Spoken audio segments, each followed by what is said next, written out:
आप सब अच्छे होंगे और मैं भी ठीक हूँ और आप भी अपनी यथासमय पढ़ाई कर रहे होंगे। तो इन्हीं पढ़ाई करते-करते हम साथ में आगे की ओर बढ़ रहे हैं कि किस प्रकार हमने 12th 11th और धीरे-धीरे 10वीं की भी सिलेबस शुरू कर दिया है। तो ख़ैर 10वीं हम अभी समकालीन भारत में भारत का भूगोल पढ़ रहे थे, उसमें संसाधनों के संदर्भ में बात कर रहे थे। एक वीडियो इसके संदर्भ में अपलोड कर रखा है। अगर किसी बच्चे को परेशानी आ रही है इस संदर्भ में, तो आपको प्ले लिस्ट में अलग-अलग कक्षाओं के अलग-अलग वीडियो डाल रखे हैं। जैसे 10वीं कक्षा का वीडियो अलग प्ले लिस्ट में डाल रखा है, 11वीं का अलग प्ले लिस्ट में डाल रखा है और 12वीं के अलग प्ले लिस्ट में डाल रखे हैं। चलिए साथियों, चलते हैं आज हम आगे। तो हमने क्या पढ़ा था? मृदा संसाधनों के बारे में पढ़ा था, संसाधनों के वर्गीकरण के बारे में, किस प्रकार वर्गीकरण किया गया उनका, समाप्यता के आधार पर कौन से हैं, उत्पत्ति के आधार पर कौन से हैं, विकास के आधार पर कौन से हैं, स्वामित्व के आधार पर कौन उन सब के बारे में हमने पढ़ लिया था। अब एक दूसरा याद रखने चीज़ महत्वपूर्ण योग्य चीज़ ये है कि हमने जो संसाधनों का इनका सबसे पहली बार दुनिया को पूरे विश्व को कब लगा कि संसाधनों का संरक्षण करना आवश्यक है। तो क्लब ऑफ रोम में 1968 में पूरे विश्व को पहली बार क्या लगा संसाधन संरक्षण के ऊपर बात की गई। दूसरा 1974 में स्मॉल इज़ ब्यूटीफुल नाम करके एक किताब लिखी किसने? सुमेसर ने। ये सुमेसर की किताब है, सुमेसर की और इस किताब का नाम क्या है? स्मॉल इज़ ब्यूटीफुल 1974 में लिखी गई। इसमें भी संसाधनों के संबंध में बात रखी गई। गांधी जी के विचारों को वापस क्या किया गया? दोहराया गया। हमने पहले भी बातें की है, गांधी जी के क्या विचार है कि हमारे पास संसाधन व्यक्ति की आवश्यकता की पूर्ति करने के लिए तो है, हम कर सकते हैं, लेकिन उनके लालच की पूर्ति नहीं कर सकते। और दूसरा गांधी जी ने कहा कि भई हम इतनी तो भई रोटी के लिए तो पैसे हैं, लेकिन पेटी भरने के लिए नहीं है संसाधन। दूसरा और आगे है 1987 में हमने एक पूरे विश्व के मंच ने क्या किया हमारा साझा भविष्य को लेकर मतलब विश्व के सभी देश मिलकर क्या करेंगे पर्यावरण अपने इस संसाधनों का संरक्षण करेंगे जिनकी बात 1992 के रियो डी जेनेरो में सामने आई है। ठीक है, ये तो साथियों है अपना। अब आज आगे बात करेंगे वो करेंगे भूमि संसाधन और मृदा संसाधन। दोनों महत्वपूर्ण संसाधन हैं। कौन से संसाधन? भूमि संसाधन और मृदा संसाधन। एक है भूमि संसाधन। कौन सा संसाधन है? भूमि संसाधन। पहले हम भूमि संसाधन की बात कर लें तो देखिएगा साथियों, भूमि संसाधन का नाम आते ही व्यक्ति को या हम सबको ये कहीं न कहीं सोचने के लिए हम सबको मजबूर होना पड़ जाता है कि भूमि का नाम आते ही प्रत्येक क्षेत्र में व्यक्ति की लगभग मानव की 95% क्रियाएँ किसके ऊपर निर्भर करती है? भूमि के ऊपर निर्भर करती है, ज़मीन के ऊपर निर्भर करती है। चाहे वन्य जीव के माध्यम से हो, चाहे पेड़-पौधों के माध्यम से हो, चाहे खदानों के माध्यम से हो, मतलब किसी भी क्षेत्र में अगर कोई भी बात करें, चाहे पठार है, पर्वत है, पहाड़ है, वो सब किसमें आएँगे? भूमि संसाधन के रूप में ही आएँगे। भूमि संसाधन एक नवीकरणीय है, नवीकरणीय संसाधन है। कैसा संसाधन है? नवीकरणीय। हमने पहले भी पढ़ा था कि जल भी कैसा संसाधन है? नवीकरणीय संसाधन। अगर हम नहीं देखा हो, जल भी ये क्या है? नवीकरणीय संसाधन, नवीकरणीय संसाधन है। ठीक है? अब देखिएगा साथियों, भूमि में क्या होता है कि 43% मैदान है। कितने प्रतिशत? 43% तो क्या है? मैदान है। 43% मैदान है या मैं यहीं लिख देता हूँ मैदानी भाग। 30% है पर्वतीय क्षेत्र, पर्वतीय क्षेत्र और 27% है पठारी क्षेत्र। ये भूमि संसाधनों में 43% तो कैसा भाग है? मैदानी भाग है, जिसमें आपने मैदान है और 30% पर्वतीय क्षेत्र है, जिसमें जम्मू कश्मीर वाला वो पूर्वोत्तर का हिस्सा है और इसी के साथ ही 27% है वो है पठारी क्षेत्र। अब देखिए, अब अब इससे आगे बात आती है कि भूमि संसाधनों का, भू संसाधनों का उपयोग किस प्रकार किया जा सकता है या हमने उपयोग इसका किस प्रकार किया है? भू संसाधन का उपयोग। भू संसाधन के उपयोग का नाम आते ही हमारे मन में सबसे पहले आएगा कृषि। भू संसाधनों का उपयोग, भू संसाधन का उपयोग। अब देखिएगा साथियों, भू संसाधन का उपयोग का नाम आता ही सबसे पहले किसका नाम आया? कृषि। किसका नाम आया? कृषि का। लेकिन कृषि के अतिरिक्त भी भूमि संसाधन का उपयोग होता है। अब देखिएगा, इसमें हम बात करेंगे, एक तो पुरानी प्रतिभूमि, पुरानी प्रतिभूमि, एक वर्तमान प्रतिभूमि।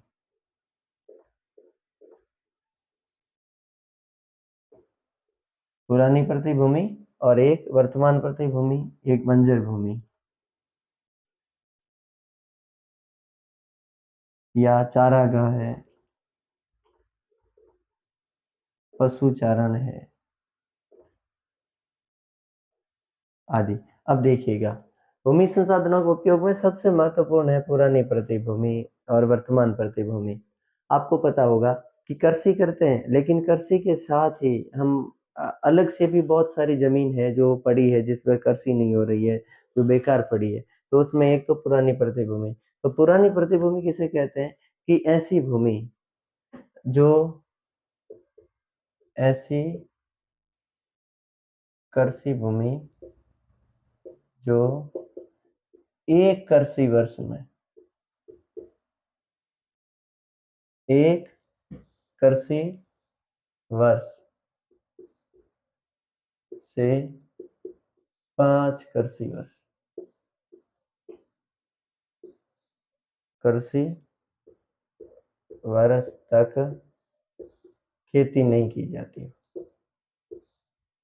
की जाती हो।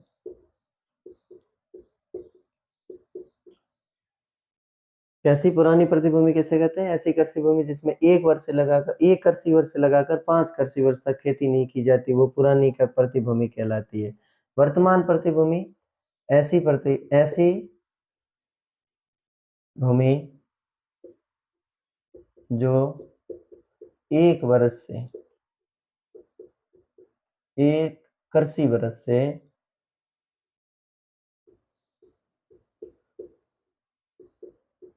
ऐसी भूमि जो एक कृषि वर्ष से,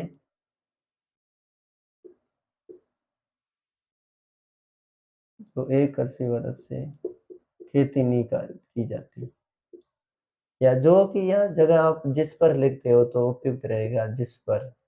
ठीक है, यहाँ पर भी क्या लिखोगे? जिस पर।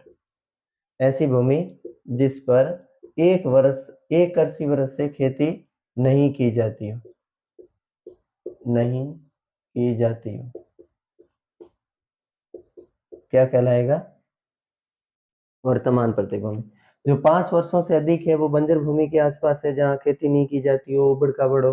मतलब ये लिखा ना 1 से 5 कृषि वर्ष, तो 1 से 5 कृषि वर्ष के अगर ज्यादा पड़ी है, 1 से 5 कृषि वर्ष हो गए, फिर भी उससे भी लंबे समय से पड़ी है, तो बंजर भूमि में आ जाएगी, मतलब पुरानी प्रति की अन्य उपकरणों में आ जाएगी। चारागाह है, जहाँ मतलब या पशु चारण है, पशुओं को चराने का स्थान वगैरह, जहाँ वो चारागाह पशुओं के लिए, छोटे छोटे ऊबड़ खाबड़ जमीन पड़ी रहती है और उसमें पशुओं के लिए चारा उगा हो जाता है वर्षा ऋतु में। अब अगला है कृषि भूमि। कृषि भूमि किसे कहते हैं? कृषि भूमि, या इसे सकल कर्षित भूमि भी कहते हैं। सकल कर्षित भूमि किसे कहा जाता है साथियों? सकल कर्षित भूमि ऐसी भूमि, ऐसी भूमि जिस पर एक कृषि वर्ष में, एक कृषि वर्ष में एक या एक से अधिक फसलें उगाई जाती हैं, फसलें उगाई जाती हो, वो क्या कहलाएगी? कृषि भूमि या सकल कर्षित क्षेत्र। ठीक है। अब देखिए साथियों, इसमें महत्वपूर्ण याद रखना है, ये भूमि का मतलब इस प्रकार से उपयोग हो रहा है। देश में कुल कृषि के क्षेत्र में अभी भूमि का जो हालांकि वर्तमान में उपयोग हो रहा है वो हो रहा है 54%। कितने प्रतिशत भूमि का उपयोग हो रहा है कृषि के क्षेत्र में? 54%। लेकिन इसमें पूर्ण रूप से नहीं, अगर 2-3 क्षेत्रों में अगर वर्तमान प्रति भूमि को भी शामिल करें तो ऐसा है। बाकी बहुत सारी कृषि भूमि आज भी ऐसी है, या बहुत सारी भूमि पर आज भी ऐसे जो मतलब वेस्ट, जिसमें बंजर भूमि भी हो सकती है, जिसमें पुरानी प्रति भूमि भी हो सकती है। आपको पता होगा मैदानी क्षेत्रों में या फिर स्थानीय क्षेत्रों में कृषि के अलावा जैसे रेलवे लाइन बिछाई गई है, सड़कें अलग से निकाली गई है, वो भी भूमि तो साथ में आएगी। मतलब कुल जो भूमि है अपनी, उसकी अगर सर्वेक्षण देखा जाए तो 93% हुआ है। कितने प्रतिशत सर्वेक्षण? खैर आगे देखते हैं।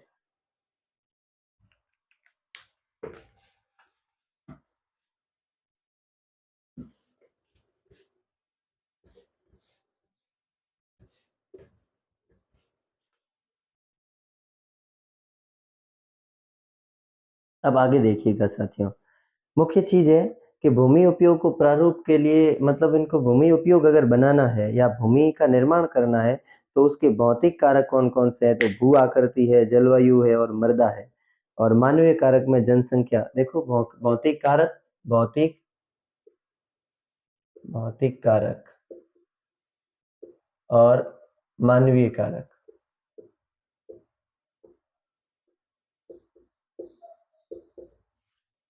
भौतिक कारक है जलवायु,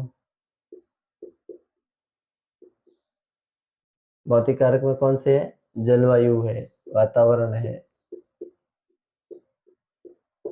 ठीक है। और मानवीय कारक में जनसंख्या, जनसंख्या, इसमें समय भी हो सकता है, ठीक है। ये किस है? भू निर्माण,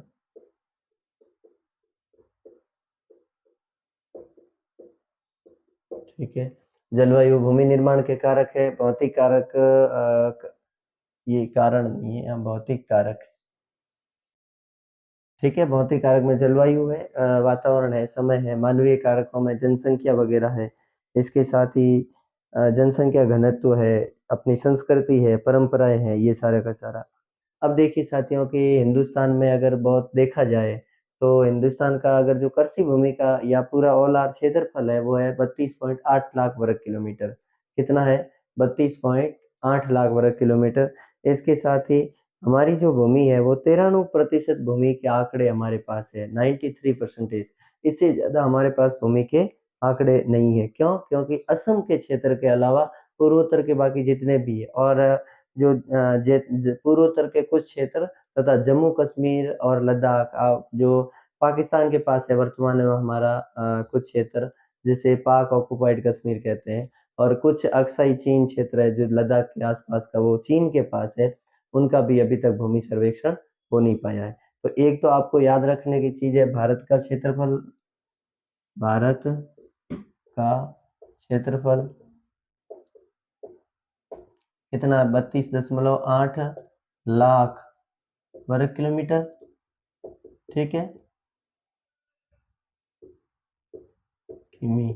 और दूसरा क्या करोगे साथियों? दूसरा याद करना, मतलब 93% भूमि का सुरक्षण है, भूमि का सर्वेक्षण किया गया है। कितने प्रतिशत? इसमें से 93% प्रतिशत भूमि का क्या किया गया है? सर्वेक्षण। और 93% भूमि का ही सर्वेक्षण क्यों किया गया है? क्योंकि एक तो पूर्वोत्तर, पूर्वोत्तर के राज्य, और इसमें असम के अलावा, असम के अलावा राज्यों का कुछ क्षेत्र, क्षेत्र तथा चीन व पाकिस्तान के पास जम्मू कश्मीर, चीन व पाकिस्तान के पास जम्मू कश्मीर की भूमि का सर्वेक्षण नहीं हुआ, भूमि का सर्वेक्षण नहीं हुआ।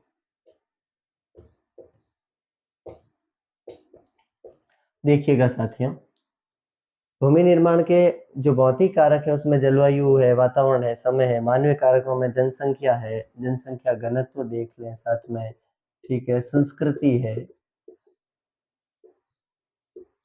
अलग अलग व्यवहार है। और उसी के साथ देश का क्षेत्रफल कितना 32.8 लाख वर्ग किलोमीटर है। और इन 32.8 लाख वर्ग किलोमीटर में से मतलब 100% में से 93% भूमि का क्या हो रखा है सर्वेक्षण, और 93 में से 54% भूमि पर क्या हो रही है कृषि। कितने प्रतिशत भूमि पर? 54% भूमि पर क्या हो रही है कृषि। और इसके साथ ही 93% ही क्यों है, 7% कहाँ गए? क्योंकि पूर्वोत्तर के जो राज्य है जिसमें अपने पर्वतीय क्षेत्र भी है या पठारी क्षेत्र भी है, जिसके कारण वहाँ सर्वेक्षण करना संभव नहीं है, सघन जल वन वगैरह है। और दूसरा, चीन और जो पाकिस्तान के पास हमारे जम्मू कश्मीर वाले जो क्षेत्र है, जो वहाँ का भूमि का भी अभी तक सर्वेक्षण हो नहीं पाया है, जिसके कारण यहाँ कितने हैं 93%। और इन्हीं 93% में से 54% किसमें है? कृषि में है। अब देखिएगा साथियों आगे,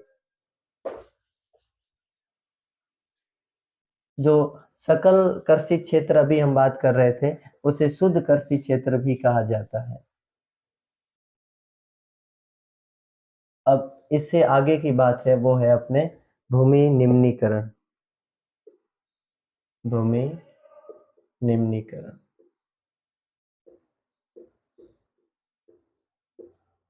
हिंदुस्तान में साथियों लगभग 13 करोड़ एकड़ क्षेत्र भू निम्नीकृत है।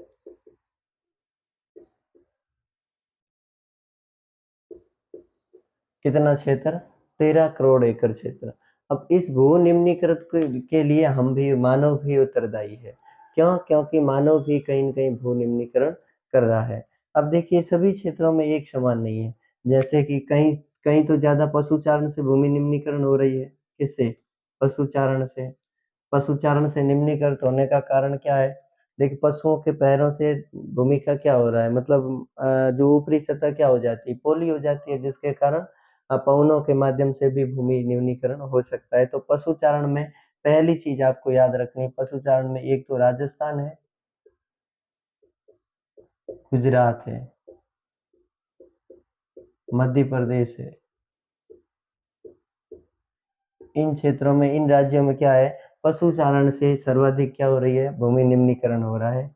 दूसरा है अति सिंचाई से भी भूमि निम्नीकरण होता है। अति सिंचाई, जल की अति सिंचाई करते हैं। इसमें अपने पंजाब है, हरियाणा है, पंजाब है, हरियाणा है। पंजाब और हरियाणा में लगभग 80% जमीन पर क्या होती है, खेती होती है, कृषि होती है। लेकिन वही मणिपुर, मेघालय, अंडमान निकोबार में कितने प्रतिशत? मणिपुर मेघालय में केवल कितने प्रतिशत? 10%। मणिपुर, ये मतलब अलग से है, याद रखने की चीजें। पशुचारण से तो भू निम्नीकरण कहाँ से हो रहा है? राजस्थान, गुजरात, मध्य प्रदेश में हो रहा है। और अति सिंचाई से कहाँ हो रहा है? पंजाब और हरियाणा में। पंजाब और हरियाणा में कृषि कितने प्रतिशत क्षेत्र पर की जाती है? 80% क्षेत्र पर। अगर क्यों? क्योंकि विविधताएं हैं हमारे देश में, अलग अलग है। जैसे कहीं पर्वतीय मैदान है, तो कहीं पठारी क्षेत्र है, तो कहीं पहाड़ है कि नहीं? तो सारी की सारी चीजें ये अलग अलग है। और अब पंजाब में और हरियाणा में सर्वाधिक कृषि योग्य भूमि है, जिसमें 80% है। और वहीं हम इनका वापस दूसरा उदाहरण देखें, राजस्थान में इतनी भूमि कृषि योग्य नहीं है, क्योंकि पश्चिमी राजस्थान पूरा का पूरा पड़ा है। हाँ, धीरे धीरे वो कृषि योग्य में बदली जा रही है उस भूमि को। उसी प्रकार जो अपने मणिपुर है, मेघालय क्षेत्र है, या वहाँ का क्षेत्र अपने अंडमान निकोबार है, वहाँ केवल और केवल कितने 10% भूमि पर ही क्या होती है, खेती होती है, अति सिंचाई। और एक होता है खनन। खनन से भी क्या हो रहा है, भूमि निम्नीकरण हो रहा है। कहाँ कहाँ हो रहा है खनन में? छत्तीसगढ़, छत्तीसगढ़, मध्य प्रदेश, मध्य प्रदेश, झारखंड। आपको पता होगा छत्तीसगढ़ है, मध्य प्रदेश है, झारखंड है। इन स्थानों पर क्या होता है साथियों, खनन कर देते हैं, फिर उनके बाद उन गड्ढों को भरा नहीं जाता, खुला छोड़ दिया जाता, जिसके कारण यहाँ पर भी क्या हो रही है, भूमि निम्नीकरण। इन गड्ढों को किसी रेत से भर, मतलब मृदा से भरने के बाद इन गड्ढों को भी क्या, भूमि निम्नीकरण से इन्हें भी क्या किया जा सकता है, बचाया जा सकता है। तो तीनों महत्वपूर्ण है। कभी कभार बोर्ड प्रश्न पूछ लेता है पशुचारण से सर्वाधिक, या राजस्थान, गुजरात और मध्य प्रदेश में भूमि निम्नीकरण का सर्वाधिक कारण क्या है, तो पशुचारण। और वहीं अगर पूछ ले पंजाब, हरियाणा में किसका है, अति सिंचाई का है। और अपने छत्तीसगढ़, मध्य प्रदेश और झारखंड में किसका है, तो साथियों खनन का है। इसके साथ ही साथियों वनोन्मूलन भी है और मृदा से भी क्या होता है, भूमि उन्मूलन हो जाता है। आपने देखा होगा जो चूना पत्थर वगैरह है, तो उनकी बड़ी-बड़ी फैक्ट्रियाँ हैं, वहाँ से क्या होता है या पत्थरों को पीस घिसाई वाली फैक्ट्रियाँ हैं, वहाँ से क्या होता है पत्थरों को वो छोटे-छोटे कण क्या करते हैं, वो आसमान में उड़ जाते हैं और आसमान में उड़ने के बाद उनका क्या होता है साथियों कि वो धीरे-धीरे धरती पर जम जाते हैं या धरती पर वापस आ जाते हैं और धरती की ऊपरी परत पर क्या हो जाते हैं, जम जाते हैं, जिसके कारण उनके ऊपर पानी जो ज़मीन की जो पानी सोखने की क्षमता है, वो क्या हो जाती है, कम हो जाती है। तो ये भी भूमि निम्नीकरण का एक बहुत बड़ा कारण है। इसी के साथ ही साथियों, हमारे देश में राष्ट्रीय वन नीति लाकर लाई गई थी 1952 में। एक याद रखने योग्य चीज़ है कि वन नीति कब लाई गई, 1952 में कितने प्रतिशत क्षेत्र को वन से वांछित रखा गया या वन को मतलब वन से ढकने की बात की गई 33%। तो ये भी एक महत्वपूर्ण चीज़ है। अब देखिएगा साथियों आगे, इस भूमि का संरक्षण किस प्रकार किया जा सकता है? संरक्षण करने के लिए अनेक कदम उठाने पड़ेंगे। हमें क्या करना पड़ेगा? जो चारागाह क्षेत्र है, कौन-सा क्षेत्र है? चारागाह क्षेत्र। उन चारागाह क्षेत्र पर क्या करना होगा? रोक लगानी होगी। ये तो है भूमि निम्नीकरण के कारण। किसके कारण है? भूमि निम्नीकरण के कारण। बाकी जो इसके अलावा भी चारागाह जो पशु चारण है, पशुओं के पेट से है, पवन के कारण भी भूमि निम्नीकरण हो सकता है क्योंकि ज़्यादा तेज़ हवाएँ होगी तो क्या होगा? भूमि निम्नीकरण होगा, ठीक है? तो अब आगे देखिए। अब अपन देख रहे हैं भूमि संरक्षण। भूमि संरक्षण। सबसे पहले है वृक्षारोपण करके। क्या करके? वृक्षारोपण करके। वृक्षारोपण करके भी हम क्या कर सकते हैं? मृदा संरक्षण कर सकते हैं। इसके साथ ही दूसरा पशुचारण पर नियंत्रण लगाकर भी हम क्या कर सकते हैं? मतलब अपने मृदा संरक्षण कर सकते हैं। रेतीले टीलों पर कंटीली झाड़ियाँ लगा सकते हैं। मतलब देखिए साथियों कि ये टीले ऐसे होते हैं ऐसे रेतीले टीले और फिर इन टीलों पर क्या किया जाता है? इस प्रकार से कंटीली झाड़ियाँ लगा दी जाती है, ताकि वहाँ से क्या है मृदा अपरदन को अपने मृदा संरक्षण किया जा सकता है, भू निम्नीकरण को क्या किया जा सकता है? वृक्षारोपण करके, ठीक है। दूसरा रेतीले टीलों पर कंटीली झाड़ियाँ लगाकर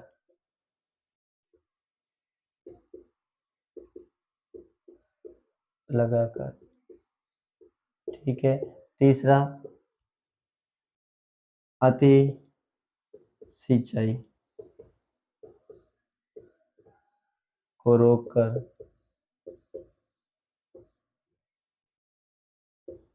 चौथा पशु चारण पशुचरण पशुचारण को कम करके। अब यहाँ मतलब पशुचारण पर प्रतिबंध। अब देखो कि अब पशुचारण पर जाने के कुछ आपको पता होगा कि हमारे देश में अलग-अलग प्रकार के वन हैं। 3 प्रकारों को वनों की श्रेणी है, जिसमें वर्गीकृत वन भी है, अवर्गीकृत वन मतलब रक्षित वन है, आरक्षित वन है और अवर्गीकृत वन है।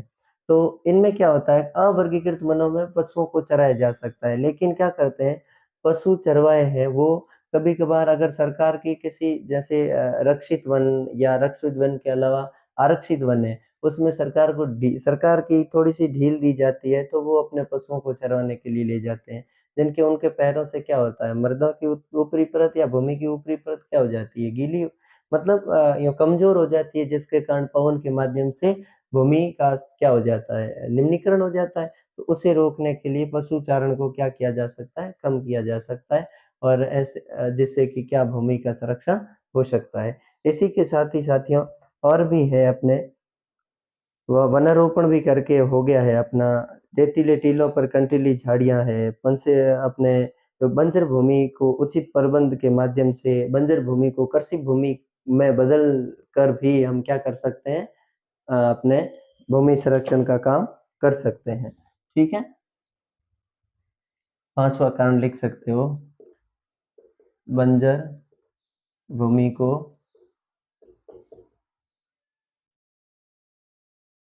कृषि योग्य भूमि में, कृषि योग्य भूमि में बदलकर।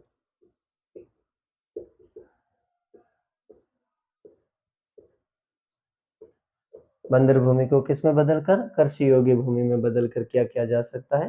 भूमि संरक्षण किया जा सकता है। अब देखिए साथियों, ये तो हुआ भूमि संरक्षण। अब अगली बात है मृदा संरक्षण। किसकी बात है? मृदा संरक्षण की।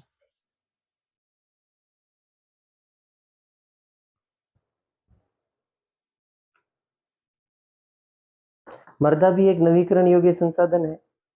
ठीक है, मृदा का निर्माण होता है वो उच्छ्वास से, जनक शैलों से है, जलवायु से, वनस्पति से, जैव पदार्थों से मिलकर भी मृदा का निर्माण होता है। और इसमें जैव और अजैव दोनों प्रकार के पदार्थों से भी क्या होती है? मृदा का निर्माण होता है। अब देखिए, मृदा के अलग अलग प्रकार बताए गए हैं। सबसे पहली चीज तो है मृदा संरक्षण। मृदा संरक्षण, ये भी क्या है? नवीकरण योग्य संसाधन है। नवीकरण योग्य संसाधन। ठीक है। उच्छ्वास, उच्छ्वास। ठीक है। जलवायु, समय, पर्यावरण। ठीक है, इसके साथ ही जैव व अजैव सभी घटक मिलकर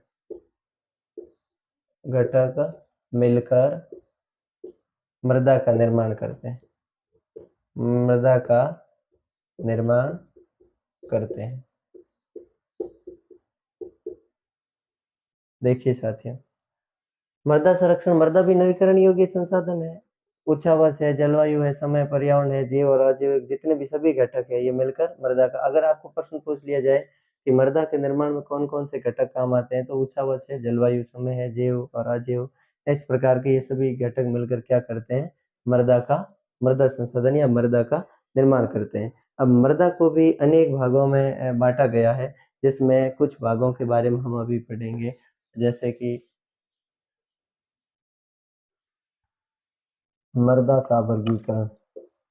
मृदा का वर्गीकरण। वर्गीकरण में देखिए, पहले है जलोढ़। कौन सी मृदा? जलोढ़ मृदा। कौन सी मृदा? जलोढ़ मृदा। दूसरी है काली मृदा। कौन सी मृदा? काली। तीसरी मृदा है लाल पीली। लाल पीली मृदा। चौथी मृदा है लेटराइट। लेटराइट मृदा। और पांचवी कौन सी है? चौथी लेटराइट मृदा, पांचवी मरुस्थलीय मृदा। मृदा। और छठी है, वो है अपने वन मृदा। इस प्रकार अलग अलग भागों में किसे बांटा गया है? मृदा को बांटा गया है, जिसमें सबसे महत्वपूर्ण है जलोढ़ मृदा। जलोढ़ का निर्माण कहाँ होता है साथियों? जलोढ़ मृदा पाई जाती है मैदानी क्षेत्रों में। कौन से क्षेत्रों में? मैदानी क्षेत्रों में। और ये छोटे छोटे संकरी क्षेत्र में, अगर हम गुजरात की बात करें या राजस्थान की बात करें, तो भरतपुर में राजस्थान वही है। और जलोढ़ मृदा का निर्माण होता है, वो होता है गंगा, सिंधु और ब्रह्मपुत्र नदी से।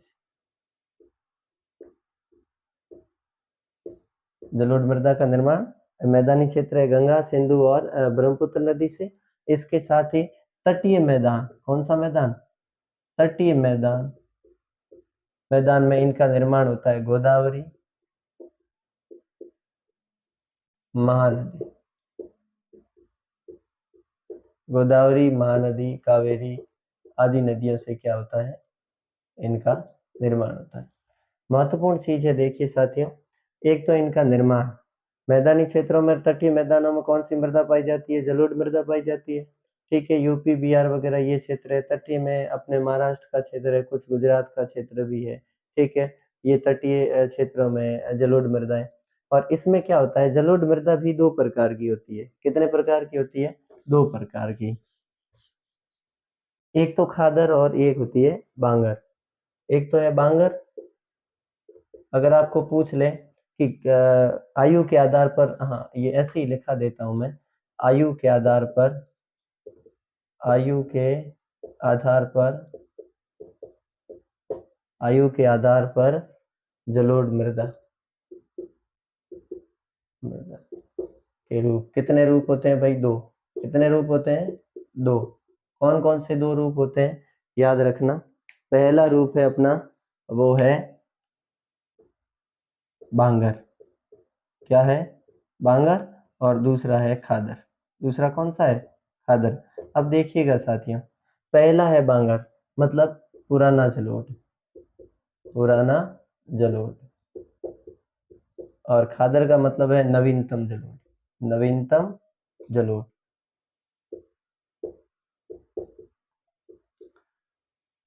इसमें कण बड़े होते हैं मृदा के। कण क्या होते हैं? कण बड़े होते हैं। ठीक है, कम उपजाऊ होती है, कम उपजाऊ, उपजाऊ, कम उपजाऊ होती है, और कण बड़े होते हैं। लेकिन खादर में क्या होता है? ये नवीनतम जलोढ़ होते हैं, महीन कण होते हैं, महीन कण होते हैं, और क्या होती है? अधिक उपजाऊ होती है। क्या होती है? अधिक उपजाऊ होती है। ये चीज है। अब देखिएगा, और इसके साथ क्या है? जलोढ़ मृदा का निर्माण गंगा, सिंधु, ब्रह्मपुत्र तो उत्तरी मैदानी क्षेत्र में, और फिर है तटीय मैदानी क्षेत्र में गोदावरी, महानदी, कावेरी इसका क्या करती है? निर्माण करती है। आयु के आधार पर जलोढ़ मृदा कितने प्रकार की होती है? दो। कौन सी? बांगर और खादर। बांगर पुराना जलोढ़ कहलाता है, और खादर नवीनतम या वर्तमान जलोढ़ कहलाता है। बांगर के कण बड़े होते हैं मृदा के, और कम उपजाऊ होती है, और खादर क्या होती है? अधिक उपजाऊ होती है और महीन कण होते हैं। और इन बड़े कणों को क्या कहा जाता है? कंकड़ कहा जाता है। कंकड़। क्या कहा जाता है? कंकड़। अब देखिए साथियों, ये फास्फोरस व पोटास युक्त, पोटास व चूना युक्त होती है।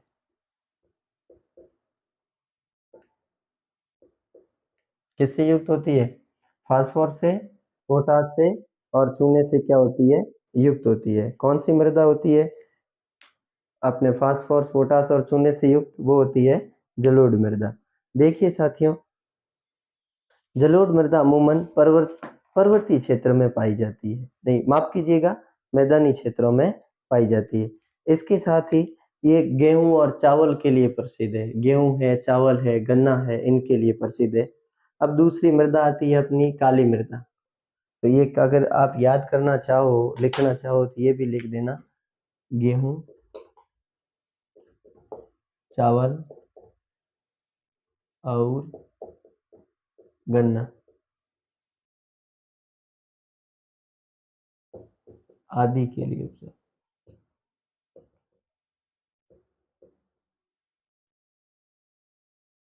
महत्वपूर्ण, मतलब इन फसलें के लिए ये जलोढ़ मृदा क्या है? महत्वपूर्ण है। अब देखिएगा, दूसरा है काली मृदा। कौन सी मृदा? काली मृदा। काली मृदाओं को काली कपास मृदा भी कहते हैं। क्या कहते हैं काली मृदाओं को? काली कपास मृदा भी कहते हैं। इन्हें रेंगर कहा जाता है। क्या कहा जाता है? रेंगर कहा जाता है। अब देखिए साथियों, इन्हें क्या कहा जाता है? काली मृदा। एक तो याद रखना, इन्हें रेंगर मृदाएं कहा जाता है, मृदाएं कहा जाता है। क्या कहा जाता है? रेंगर मृदाएं। दूसरा, ये भी उपजाऊ होती है, ये भी उपजाऊ होती है।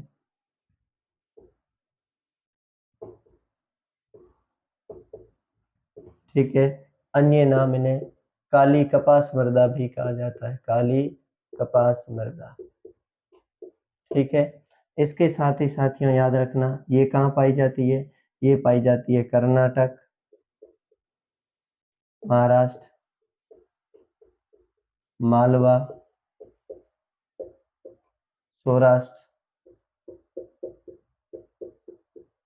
आदि क्षेत्रों, आदि क्षेत्रों में। ठीक है, इसके साथ ही ये क्या होता है? लिपि युक्त होती है, मतलब वर्षा के समय, वर्षा के समय ये मृदाएं चिकनी होने के कारण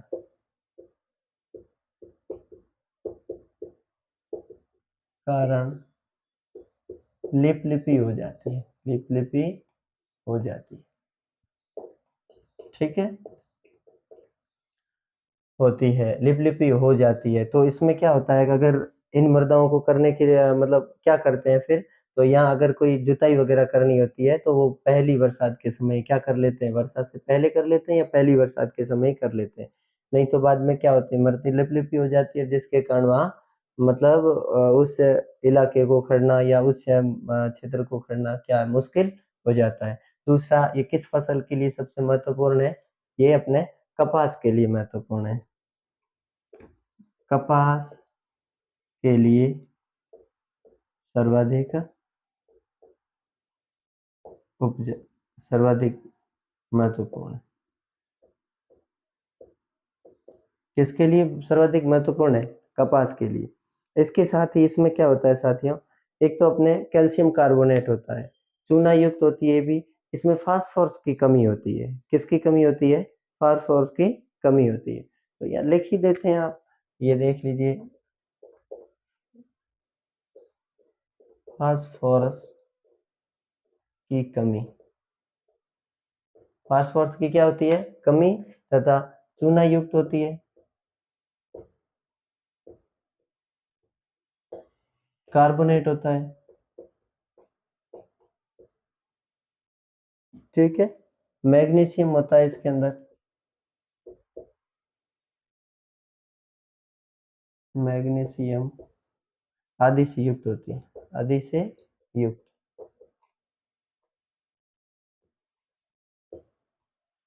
आदि से क्या होती है, युक्त होती है। अब देखिएगा साथियों, अगला अगला है अपना लाल पीली मृदा। कौन सी मृदा, लाल पीली मृदा।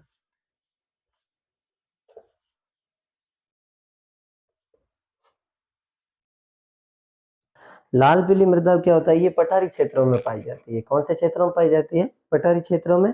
और दूसरा, ये गंगा नदी के मैदान के दक्षिण छोर पर, छत्तीसगढ़ के और उड़ीसा के आसपास से दक्षिण छोर पर क्षेत्रों में पाई जाती है, लाल और पीली मृदा।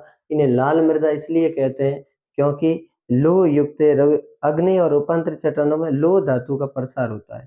ठीक है, मतलब अग्नि और रूपांतरित चट्टान है, उसमें कौन सी धातु, लोह धातु पाई जाती है। इनका कलर कैसा दिखता है, लाल, और पीला रंग का दिखता है जल योजन के कारण। तो हम देख लेते हैं एक बार अपने लाल पीली मृदा, पठारी क्षेत्रों में, किसमें, पठारी क्षेत्रों में पाई जाती है। दूसरा, इसमें क्या याद रखना है, पहला पठारी क्षेत्रों में, दूसरा है छत्तीसगढ़, छत्तीसगढ़ तथा गंगा के पश्चिमी छोर,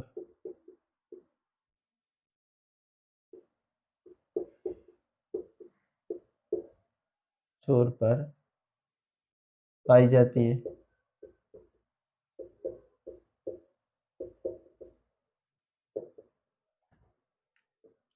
आग्नेय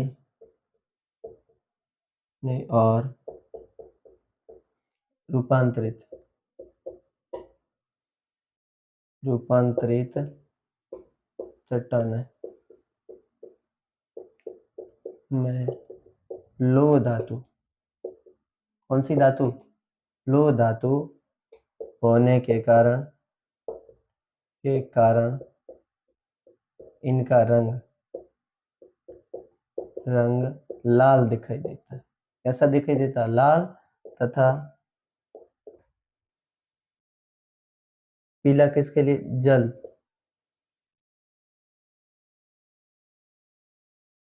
जल नियोजन के कारण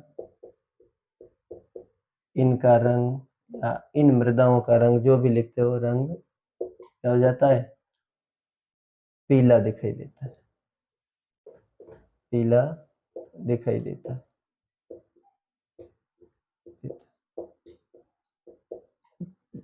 ठीक है, पठारी क्षेत्रों में पाई जाती है, छत्तीसगढ़ तथा गंगा के पश्चिमी छोर पर पाई जाती है।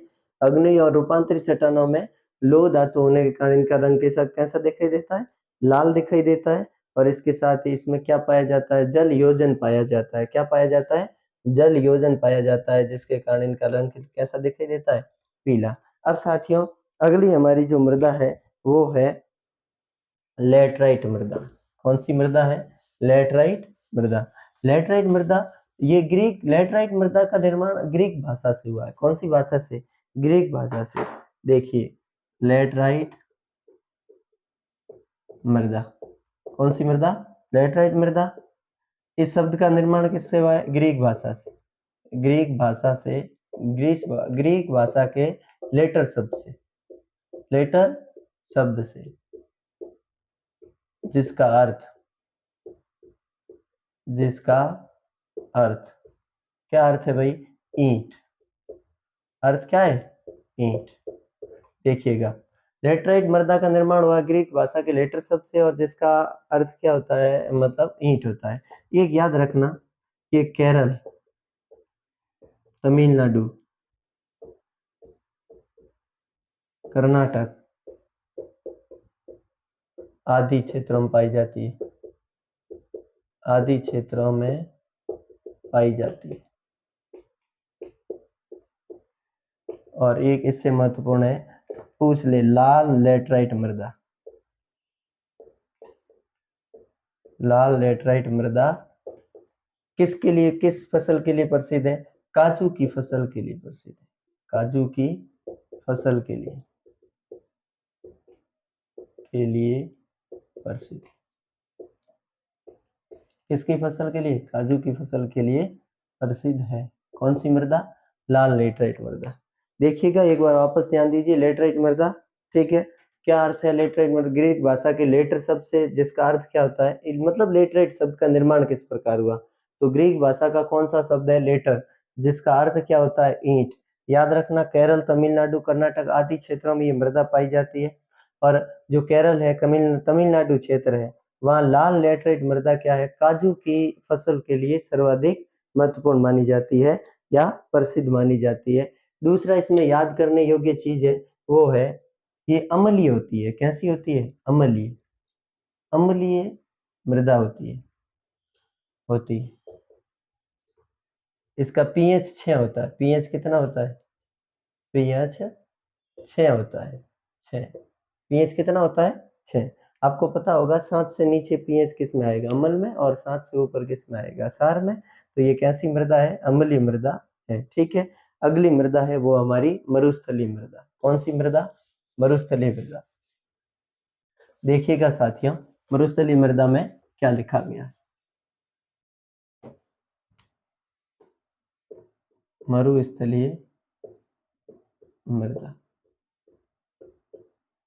एक तो सबसे पहले रेतीली होती है, रेतीली, ठीक है। रेतीली मिट्टी होती है एक तो इसमें, ठीक है। भूरी रंग की होती है, भूरे रंग की। कैसे रंग की? भूरे रंग की होती है। दूसरा, लवणीय होती है। कैसी होती है? लवणीय होती है। और अगर जिस क्षेत्रों में ज्यादा लवण है वहाँ नमक भी प्राप्त, नमक झीलों से, झीलों से नमक भी प्राप्त किया जाता है, किया जाता है। ठीक है। कैसी मिट्टी होती है? रेतीली मिट्टी होती है। इसके साथ ही इसमें क्या, लाल और भूरे रंग की होती है। ये लवणीय होती है। कैसी मृदाएं? मरुस्थलीय मृदाएं। और दूसरा, इसमें उच्च तापमान के कारण जल वाष्प दर अधिक होती है। जल वाष्प मतलब यहाँ गर्मियां ज्यादा पड़ती है। ये क्या करती है मरुस्थलीय मृदा? ये जल को सोखने का काम, मतलब चाहे कितनी भी बारिश आ जाए, कभी आप धोरों पर गए होंगे, चाहे कितनी भी बारिश आ जाए तो आपने कभी नहीं देखा होगा धोरों के ऊपर क्या है, पानी इकट्ठा हो रखा है। क्यों? क्योंकि वहाँ कैसी मृदा? मरुस्थलीय मृदा। और ये क्या करती है? जल सोखने का काम जल्दी करती है। तो एक इसकी जल सोखने में निपुण है ये मृदा। जल सोखने में क्या है? निपुण मृदा है। ठीक है। बाकी एक अपना मरुस्थलीय मृदा हो गई। इसके साथ ही इसमें क्या होता है इस मृदाओं में कि अपने इन मृदाओं को मरुस्थलीय मृदाओं में क्या होता है, हमने पहले भी बात की थी कि अपने एक बात की थी कि मरुस्थलीय मृदा क्या है कि बंजर के तौर पर पड़ी रहती है। लेकिन पश्चिमी राजस्थान में इनको क्या किया है, धीरे-धीरे जैसे जैसलमेर में धीरे-धीरे खेती होने लगी है, पहले खेती नहीं हो रही थी, तो धीरे-धीरे मरुस्थलीय मृदा को कृषि योग्य भूमि में बदला जा रहा है। तो ये भी लिख देना, मरुस्थलीय मृदा को कृषि योग्य भूमि में कृषि योग्य भूमि में बदला जा रहा है, बदला जा रहा है। अब देखिए साथियों एक चीज, आपको प्रश्न क्या पूछेंगे कि मरुस्थलीय मृदा की कोई 2 विशेषताएं बताइए या 3 विशेषताएं बताइए या 1 विशेषताएं बताइए। तो सबसे पहले लाल व भूरे रंग की होती है। कैसे रंग की? लाल व भूरे व लाल लिख दो, भूरे व लाल रंग की। ठीक है। कैसी मिट्टी होती है? रेतीली मिट्टी होती है। पानी को जल्दी से सोखने की क्षमता रखती है। लवणीय होती है जिसके कारण झीलों से क्या प्राप्त किया जाता है? नमक प्राप्त किया जाता है। और मरुस्थलीय मृदा को धीरे धीरे किसमें बदला जाता है? कृषि योग्य भूमि में बदला जाता है, जैसा कि अपने पश्चिमी राजस्थान में हो रहा है। अब देखिए दूसरा, इसकी सतह पर कंकर वगैरह तो होती ही है। और अब लास्ट अंतिम है मृदा अपरदन। कौन सा है? नहीं माफ कीजिएगा, वन मृदा। वन मृदा ये पहाड़ी और पर्वतीय क्षेत्रों में पाई जाती है और ह्यूमस रहित होती है। कैसी होती है? मरुस्थलीय मृदा के बाद है वन मृदा, पहाड़ी और पर्वतीय क्षेत्रों में पाई जाती है। वन मृदा पहाड़ी और पर्वतीय क्षेत्रों में पाई जाती है। पर्वतीय क्षेत्रों, पहाड़ी और किस में पाई जाती है? पर्वतीय क्षेत्रों में। ठीक है। और ह्यूमस की कमी होती है, ह्यूमस रहित होती है। ठीक है। घने जंगलों से युक्त होती है। हिमालय कौन सा क्षेत्र है? हिमालय, हिमालय पश्चिमी और पूर्व हिमालय पूरा का पूरा कौन सी मृदा में आएगा? वन मृदा में आएगा। अब देखो साथियों ये तो है मृदा, लेकिन अब ये मृदाएं हो गए। अब इन मृदाओं वन मृदाओं में वर्षा भी ठीक ठीक ढंग की होती है। अब मृदाओं के बाद क्या है? मृदा अपरदन और मृदा संरक्षण। किसे कहते हैं मृदा अपरदन? सबसे पहले तो मृदा अपरदन,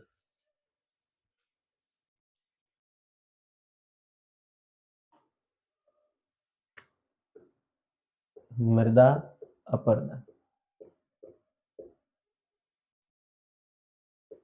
मृदा का कटाव व बहाव की प्रक्रिया, मृदा के कटाव और बहाव की प्रक्रिया क्रिया मृदा अपरदन कहलाती, मृदा अपरदन कहलाती।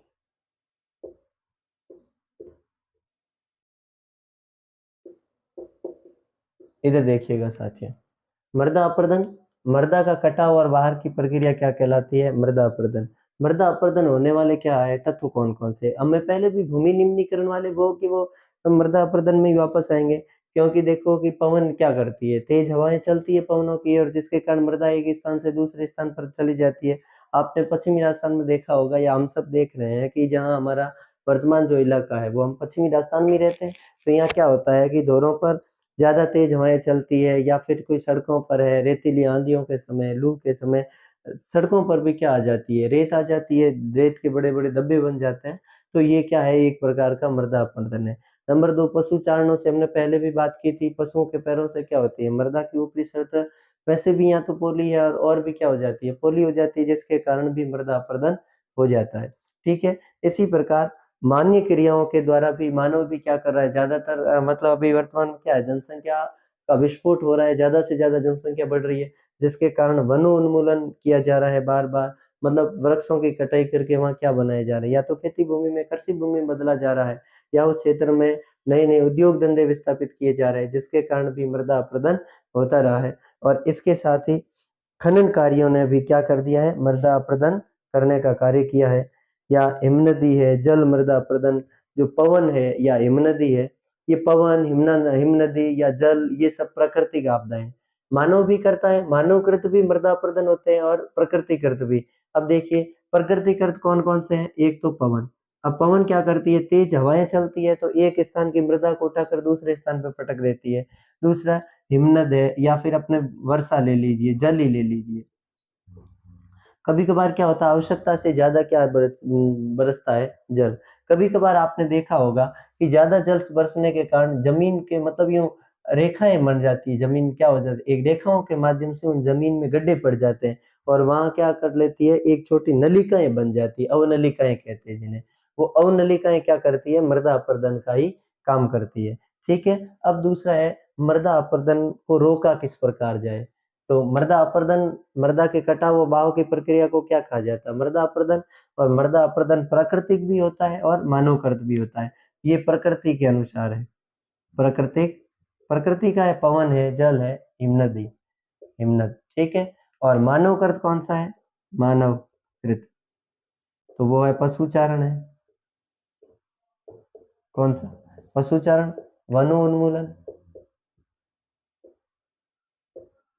ठीक है, पशुचारण और वनोन्मूलन, ऐसे बहुत सारे कारक है, मतलब मानव से भी, जैसे क्या होता है, मृदा अपरदन होता है। जैसे हमने पिछली बार पढ़ा था ना, भूमि निम्नीकरण में अत्यधिक सिंचाई है, तो मानव क्या करता है, अत्यधिक सिंचाई के कारण क्या है कि पानी, हम मतलब इसमें इसे जल में रख लिया गया, जल को किसमें, प्रकृति में रख लिया गया है। अगर बाकी कृत्रिम माध्यम से हम भूजल के स्तर को ऊपर लाकर, मतलब भूजल के पानी को क्या लाया जाता है, ऊपर लाया जाता है ट्यूबवेल या बोरवेलों के माध्यम से, और फिर हम क्या करते हैं, खेती करते हैं, या फिर नदियों का तेज वेग से पानी आता है, जिसके कारण भी क्या हो जाता है, मृदा अपरदन होता रहता है। अब हम मतलब मृदा अपरदन में क्या होता है कि एक तो ये जो छोटी-छोटी मैंने अभी बात की थी ना, वर्षा के पानी से अवनलिकाएँ बन जाती है, ये अवनलिकाओं को उत्खात भूमि कहा जाता है। और इसी के साथ ही आप जो चंबल बेसिन में ये बहुत सारी जो खड्ड भूमि पाई जाती है, उन्हें खड्ड भूमि भी कहा जाता है। और एक क्या होता है कि मृदा की जो ऊपरी परत है, परत है मृदा की, वो ऊपरी परत बहकर पानी में बहकर चली जाती है या हवा के माध्यम से एक स्थान से दूसरे स्थान पर चली जाती है। इनको चादर अपरदन भी कहा जाता है। तो ये भी याद रखने योग्य चीज़ है। और देखिए 2 चीज़ें हैं, एक चादर अपरदन, कैसा अपरदन? चादर अपरदन, और एक है अपने पवन अपरदन। मृदा का जो ऊपरी परत है, मृदा की ऊपरी परत का हटना क्या कहलाता है? चादर अपरदन। और मैदानी क्षेत्रों में तेज हवाओं के माध्यम से मृदा का एक स्थान से दूसरे स्थान पर जाना क्या कहलाता है? पवन अपरदन। ये भी महत्वपूर्ण चीज़ है। अब इसके साथ अब हम पहाड़ी क्षेत्रों में वहाँ मृदा को किस प्रकार से बचा सकते हैं, उनका क्या कर सकते हैं? देखिए मृदा संरक्षण किस प्रकार कर सकते हैं? तो देखिए पहाड़ी क्षेत्र है, ढलान वाले क्षेत्रों में, पहाड़ी का मतलब यहाँ हम किसकी बात कर रहे हैं? ढलान वाले क्षेत्रों में। तो ढलान वाले क्षेत्रों में सबसे पहले समूचित जुताई की जाए। कैसी जुताई की जाए? ढलान वाले वाले क्षेत्रों में मृदा संरक्षण, मृदा संरक्षण, सीढ़ीदार खेती, समूचित जुताई,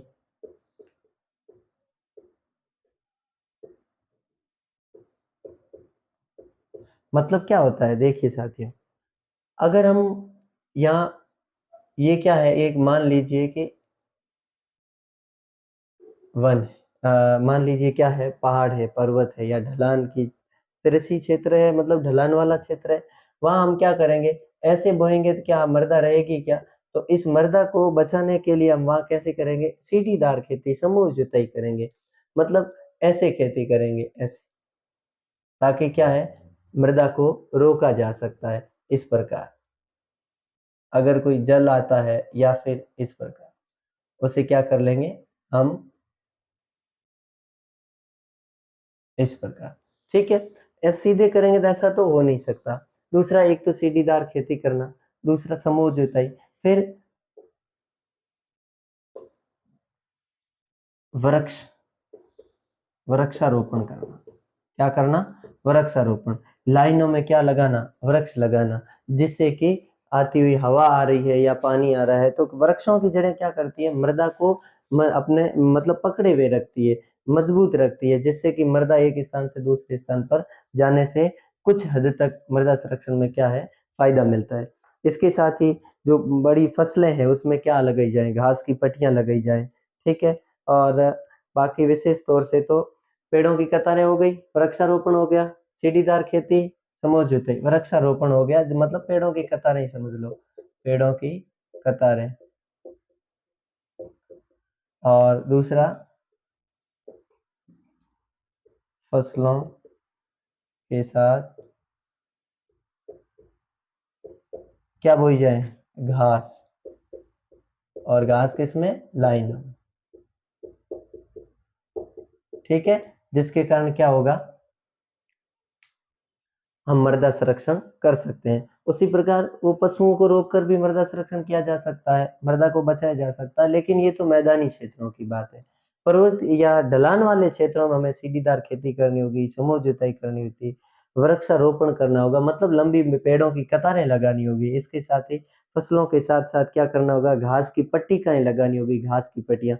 आपने देखा होगा साथियों, पश्चिमी राजस्थान में धोरों में आज भी उन्हें बचाने के लिए सीधी पंक्तियों में या तिरछी पंक्तियों में क्या लगाई जाती है? घास की पट्टियाँ लगाई जाती है, जिससे कि उस रेत को उस जगह से ही रखकर मतलब मृदा अपरदन से बचाया जा सकता है उस ज़मीन को या उस मृदा को। ओके साथियों, नमस्कार। आज का वीडियो मुझे लग रहा है कि लंबा हुआ होगा, लेकिन फिर भी अपने को कि कोई भी पॉइंट पूरा करने के लिए थोड़ा समय देना पड़ता है। अगर आप बैठे-बैठे, देखते-देखते थक भी जाओ, तो कोई बात नहीं, उसे रोकना और तंदुरुस्त होकर फिर बाद में देख सकते हो। धन्यवाद, नमस्कार।